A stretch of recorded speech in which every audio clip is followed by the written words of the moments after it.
Mesdames, Messieurs, merci d'être là, tous et toutes, pour ce rendez-vous de l'information sur Himalaya Africa Télévision, désormais sur l'international. Le journal, voici les titres à développer. Mairie de Porto-Novo, notre mairie se dote désormais d'une bréviaire, c'est-à-dire une plateforme d'orientation de ses actions et initiatives dans le sens du développement municipal. La remise de synthèse de ce rapport éloquent d'un consultant français a eu lieu hier dans les enceintes de la municipalité devant une équipe de Himalaya Africa Télévision. Les détails, c'est pour tout à l'heure. 3 mai 2023, 30e édition de la Journée internationale pour la liberté de la presse. Ça se fait aussi au Bénin. Dans ce journal, vous aurez un peu plus le menu des activités prévues pour cette journée festive, mais aussi une journée de réflexion pour les hommes du BIC, du micro et de la caméra, pourquoi pas, ces écrivains, comme le dirait l'autre, paix à son âme, le général Mathieu Kérékou. Mesdames, Messieurs, voilà pour le sommaire. Les détails, c'est tout de suite. Et notre mission, vous informer et bien.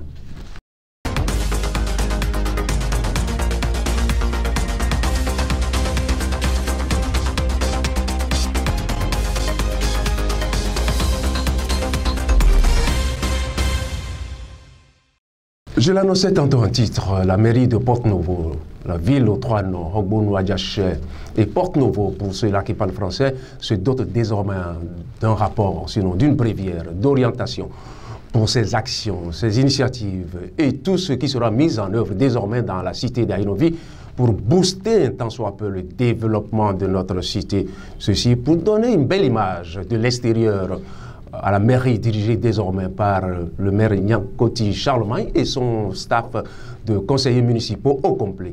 Hier, le consultant international français qui a fait ce grand travail très pointu et très pertinent pour donner quand même un certain nombre d'orientations pragmatiques à nos conseillers municipaux et surtout à leur numéro 1. Il s'agit du maire Charlemagne Nyankoti pour désormais ne pas faire des erreurs, ne pas aussi commettre des bavures dans la mise en œuvre d'un certain nombre de plans et programmes, projets pour donner une très belle image de Porto-Novo, vu de l'extérieur. Cette bréviaire, donc ce rapport de synthèse du travail du consultant international et français de surcroît, a été une occasion hier dans les enceintes de la mairie de Porto-Novo pour les uns et les autres de toucher du doigt et dans les lignes les grands axes, les grandes articulations de ce travail scientifique.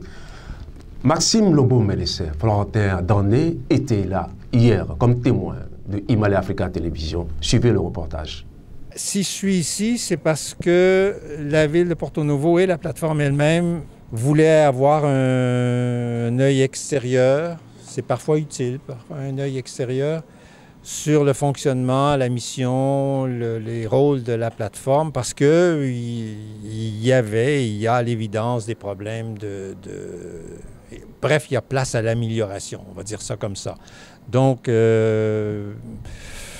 avec Catalyst Plus et d'envoyer quelqu'un qui prétend avoir un peu d'expérience dans le domaine, bon, ça peut aider à élaborer de nouvelles pistes d'action pour effectivement améliorer les choses. Que la plateforme, une fois sa mission et sa composition redéfinie, ce qui va se faire très rapidement, sera là pour les aider, mais à travers et avec des partenaires comme la TDA, comme des ONG locales, nationales ou même étrangères, à travailler avec elles pour développer leur capacité organisationnelle puis leur capacité au niveau fonctionnement tout simplement là, de tous les jours, pour mieux représenter les intérêts des productrices agricoles, des producteurs. Quand je dis agricole, là, ça peut toucher le piscicole, végétal, animal et autres. Principalement, ça a été de faire un compte-rendu des plus de 2 dernières semaines, voir comment on pouvait remodeler la plateforme afin de la rendre plus opérationnelle, plus satisfaisante pour les différents acteurs qui sont impliqués dans le secteur de l'agriculture à Porto-Novo. Oui, depuis 2 semaines, nous avons une mission de Catalyst Plus qui nous a envoyé un conseiller volontaire en agriculture pour nous donner des conseils sur la plateforme de l'agriculture urbaine et périurbaine que la ville a initiée. Donc, nous avons reçu ce monsieur. Il a travaillé avec nous pendant 2 semaines.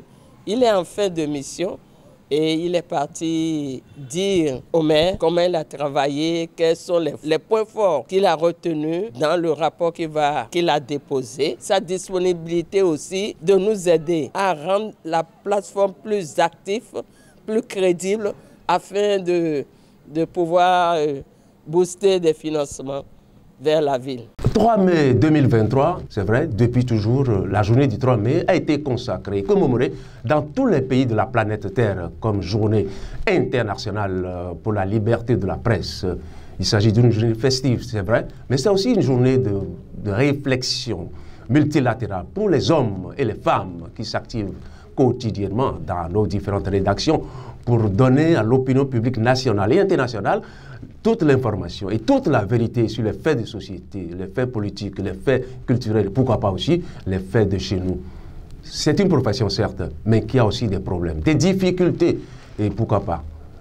Ça, pour commémorer donc une journée aussi pour permettre aux uns aux autres d'échanger sur les difficultés, j'allais dire, qui se posent ici et là, et dans toutes les rédactions. Pourquoi pas une journée internationale? C'est vrai que des gens avant nous ont préféré choisir cette journée pour brasser leurs réflexions, pour échanger dans tous les sens, histoire de donner un futur meilleur à notre profession. C'est vous dire que ce 3 mai 2023, qui marque la 30e édition de cette fête internationale, sera une occasion encore pour les journalistes béninois, hommes et femmes de nos diverses rédactions, pour échanger aussi sur une certaine kyrielle et une ribambelle de difficultés qui se posent à eux ici et là. C'est vrai, les solutions ne seront pas les mêmes, mais quand même, on va échanger au-delà de la fête du victuailles pour donner un blason plus sûr et plus noble à notre métier du bic, du micro et de la caméra.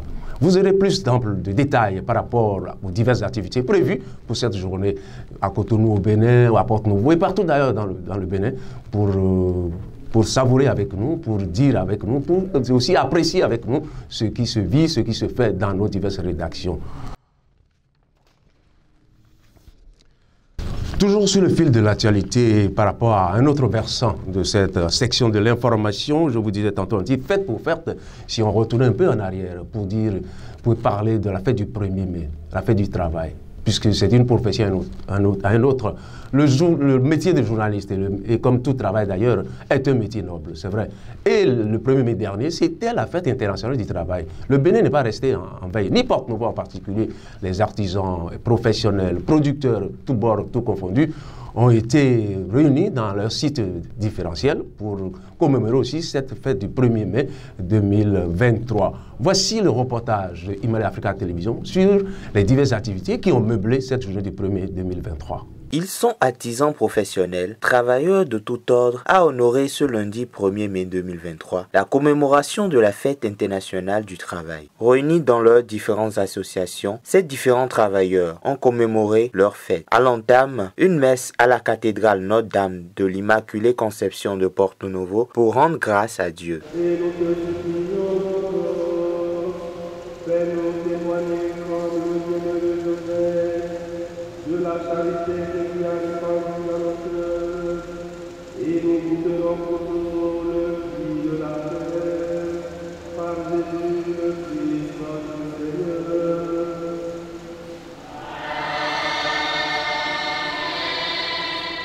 Ensuite, la phase récréative sur les différents sites retenus à cet effet, suivie de la réjouissance à travers les chants et danses.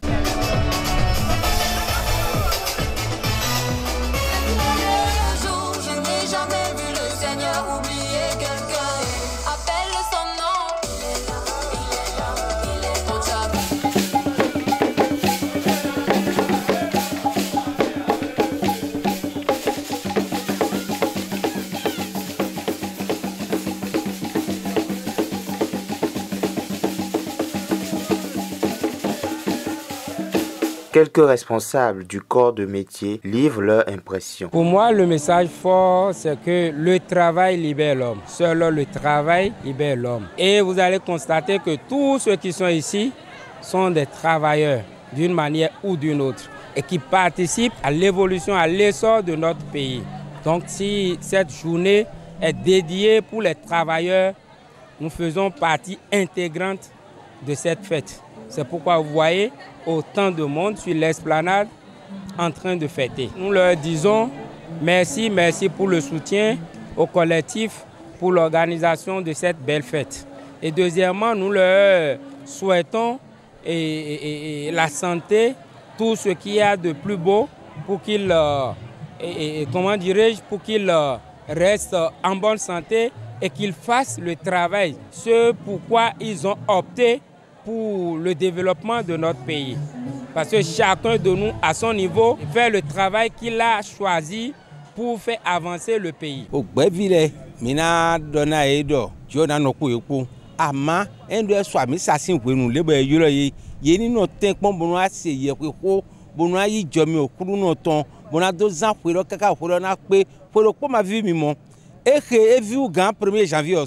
Parce que de memi dudute boduna mokwe boduna wa ndebe pe de mino wa azan he ton e to e jero ni no ton bonu yi de he nkoton do agbaza de le tongo bonu he azon wa no e ton wa bonu yi de deji nous vivons. Signalons que le 1er mai de chaque année est dédié aux travailleurs du monde entier. Je l'annonçais tantôt en titre, c'est vrai, nous sommes à quelques encablures du mois de juin, un mois consacré aux divers examens concours dans notre pays. Et déjà, les apprenants comme les enseignants, et pourquoi pas aussi les parents d'élèves, ont un peu le cœur gros par rapport à ces divers enjeux d'examen. Et le baccalauréat, c'est en juin prochain. Pour cette année, sachez désormais que les autorités en charge de l'organisation et de la préparation d'abord de cet examen, le baccalauréat, j'allais dire, qui est le premier parchemin qui ouvre les portes de l'université dans tous les pays, est un gros examen. Et cette fois-ci, il s'agit, selon le communiqué issu de l'office chargé de l'organisation de cet examen, le baccalauréat, j'allais dire, 7563 candidats seront sur le starting block, c'est-à-dire vont composer en juin prochain dans 136 centres répartis également sur toute l'étendue du territoire national. À vos marques préparées, à redire l'autre, bonne chance aussi et par avance à nos divers candidats. Mesdames, Messieurs, c'est la fin de cette édition, mais avant de partir, retenez toujours, comme à l'accoutumée désormais, les phrases fortes, sinon les pensées fortes. Et je dis ceci, retenez qu'une mauvaise réputation est un fardeau léger,